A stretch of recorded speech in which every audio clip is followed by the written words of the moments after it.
Hi കൂട്ടുകാരെ, എല്ലാവരും കഥ കേൾക്കാൻ തയ്യാറല്ലേ? എങ്കിൽ നമുക്ക് ഇന്നത്തെ കഥയിലോട്ട് പോകാം. ഇന്നത്തെ നമ്മുടെ കഥയുടെ പേരാണ് പടിയിറങ്ങിയ ദൈവം. എങ്കിൽ നമുക്ക് കഥ കേൾക്കാം. ഒരു മലയോര ഗ്രാമത്തിലെ പഴയ തറവാട് വീടിന്റെ ഉമ്മറത്ത് വർഗീസച്ചൻ ഇരിക്കുന്നത് ആ നാട്ടിലെ ഒരു പതിവ് കാഴ്ചയായിരുന്നു. റിട്ടയർഡ് അധ്യാപകനായ അദ്ദേഹത്തിന് ആ ഗ്രാമവും അവിടുത്തെ പള്ളിയും കുരിശടിയും ജീവനായിരുന്നു. തന്റെ ഏക മകൻ സന്ദീപിനെ വലിയ നിലയിലെത്തിക്കാൻ അദ്ദേഹം ആ തറവാടിനോട് ചേർന്നുള്ള ഒട്ടുമിക്ക പറമ്പുകളും വിറ്റു. സന്ദീപ് ഗ്രാമത്തിൽ തന്നെ ഒരു വലിയ ബിസിനസ് സാമ്രാജ്യം കെട്ടിപ്പടുത്തു. സന്ദീപ് വലിയ പണക്കാരനായപ്പോൾ ആ പഴയ തറവാട് പുതുക്കി പണിത് ഒരു വലിയ ബംഗ്ലാവാക്കി മാറ്റി. എന്നാൽ ആ പുതിയ വീട്ടിൽ വർഗീസച്ചന്റെ പഴയ രീതികളും പള്ളിയിൽ പോകാനുള്ള വാശിയും സന്ദീപിനും ഭാര്യയ്ക്കും ഒരു കുറച്ചിലായി തോന്നി തുടങ്ങി. വീട്ടിൽ വരുന്ന വിരുന്നുകാർക്ക് മുൻപിൽ അച്ഛന്റെ ലളിതമായ വസ്ത്രധാരണവും സംസാരവും അവരെ അലോസരപ്പെടുത്തി. പതിയെ പതിയെ വീടിന്റെ അകത്തളങ്ങളിൽ നിന്ന് അച്ഛൻ ഉമ്മറത്തെ ചെറിയൊരു മുറിയിലേക്ക് ഒതുക്കപ്പെട്ടു. ഒരു ദിവസം സന്ദീപ് അച്ഛനോട് പറഞ്ഞു, അച്ഛാ, ബിസിനസ് ആവശ്യങ്ങൾക്കായി എനിക്ക് കുറെ യാത്രകൾ ചെയ്യേണ്ടി വരും. അച്ഛന് ഇവിടെ തനിച്ച് ബുദ്ധിമുട്ടാകും.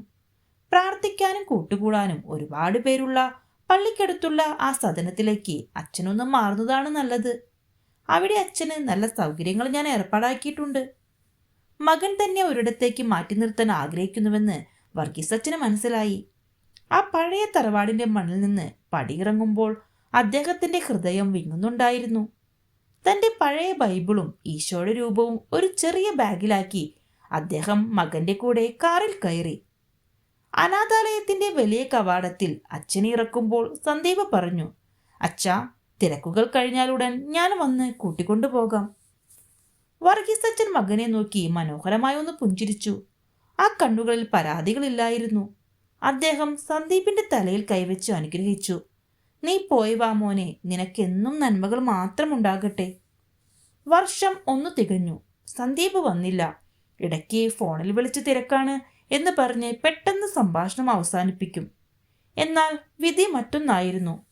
സന്ദീപിന്റെ ബിസിനസ്സിൽ അപ്രതീക്ഷിതമായ തകർച്ചകൾ ഉണ്ടായി. വിശ്വസിച്ചവർ ചതിച്ചു. കടബാധ്യതകൾ ഏറി. ഒടുവിൽ മാനസികമായി തകർന്ന സന്ദീപ് ഒരു സായാഹ്നത്തിൽ തനിച്ചിരുന്ന് അച്ഛന്റെ പഴയ ബൈബിൾ ഓർത്തെടുത്തു. അതിൽ അച്ഛൻ പണ്ട് അടയാളപ്പെടുത്തി വെച്ച വചനം അവന്റെ മനസ്സിൽ തെളിഞ്ഞു. നിന്റെ അപ്പനെയും അമ്മയെയും ബഹുമാനിക്കുക, എന്നാൽ നിനക്ക് നന്മയുണ്ടാകും. തന്റെ തകർച്ചയുടെ കാരണം മറ്റൊന്നുമല്ലെന്ന് അവന് മനസ്സിലായി. അവൻ ഉടനെ കാറെടുത്ത് ആ പഴയ അനാഥാലയത്തിലേക്ക് തിരിച്ചു. അവിടെ പൂന്തോട്ടത്തിലെ ഒരു ബെഞ്ചിലിരുന്ന് ഈശോയുടെ രൂപം നോക്കി പ്രാർത്ഥിക്കുകയായിരുന്നു വർഗീസ് അച്ഛൻ. അദ്ദേഹത്തിന് ചുറ്റും കുറെ പൂച്ചെടികൾ പൂത്തു നിൽക്കുന്നുണ്ടായിരുന്നു. സന്ദീപ് ഓടിച്ചെന്ന് അച്ഛന്റെ കാൽക്കൽ വീണ് പൊട്ടിക്കരഞ്ഞു. അച്ഛാ, എന്നോട് ക്ഷമിക്കണം. അച്ഛനെ ഇവിടെ തനിച്ചാക്കിയ എന്നെ ദൈവം ശിക്ഷിച്ചതാണ്. എന്റെ സമാധാനം പോയി അച്ഛാ. വർഗീസ് അച്ഛൻ പതുക്കെ മകനെ പിടിച്ചെഴുന്നേൽപ്പിച്ചു. വാർദ്ധക്യത്തിന്റെ വിറയാർന്ന കൈകൾ കൊണ്ട് അവന്റെ കണ്ണുനീർ തുടച്ചു. അദ്ദേഹം ശാന്തമായി പറഞ്ഞു, ദൈവം ആരെയും ശിക്ഷിക്കില്ല മോനെ. നമ്മൾ ചെയ്യുന്ന പ്രവൃത്തികളുടെ ഫലം നാം അനുഭവിക്കുന്നു എന്ന് മാത്രം. നീ തിരികെ വന്നല്ലോ, അച്ഛന് അത് മാത്രം മതി. നിനക്ക് വേണ്ടി ഞാൻ എന്നും പ്രാർത്ഥിക്കാറുണ്ട്.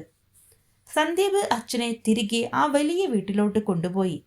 അവിടെ വീടിന്റെ ഉമ്മറത്ത് തന്നെ അച്ഛനിരിക്കാനായി അവൻ കസേരയിട്ടു. അച്ഛന്റെ കൂടെ പള്ളിയിൽ പോകാനും വർത്തമാനം പറയാനും അവൻ സമയം കണ്ടെത്തി. അച്ഛന്റെ സാന്നിധ്യം ആ വീടിന് പഴയ ഐശ്വര്യം തിരികെ നൽകി. സന്ദീപിന്റെ ബിസിനസ്സിലെ പ്രശ്നങ്ങളും പതിയെ പരിഹരിക്കപ്പെട്ടു. മാതാപിതാക്കളുടെ സ്നേഹവും അനുഗ്രഹവുമാണ് ഏറ്റവും വലിയ സമ്പാദ്യമെന്ന് അന്ന് അവൻ ലോകത്തോട് വിളിച്ചു പറഞ്ഞു. നിങ്ങൾക്ക് ഈ കഥ ഇഷ്ടപ്പെട്ടോ? എന്താണ് ഈ കഥയിലൂടെ നിങ്ങൾക്ക് മനസ്സിലായത്?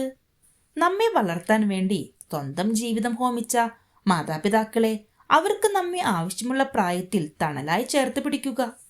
മാതാപിതാക്കളെ ബഹുമാനിക്കുന്നതും സ്നേഹിക്കുന്നതുമാണ് ഏറ്റവും വലിയ പുണ്യം. വീടിന്റെ ഐശ്വര്യം അവിടെയുള്ള പ്രായമായവരുടെ സാന്നിധ്യവും അവരുടെ പ്രാർത്ഥനകളുമാണ്. പണവും പ്രശസ്തിയും ബിസിനസ്സും ഒക്കെ ജീവിതത്തിന്റെ ഭാഗമാണ്. പക്ഷേ അതൊന്നും മാതാപിതാക്കൾക്ക് പകരമാവില്ല.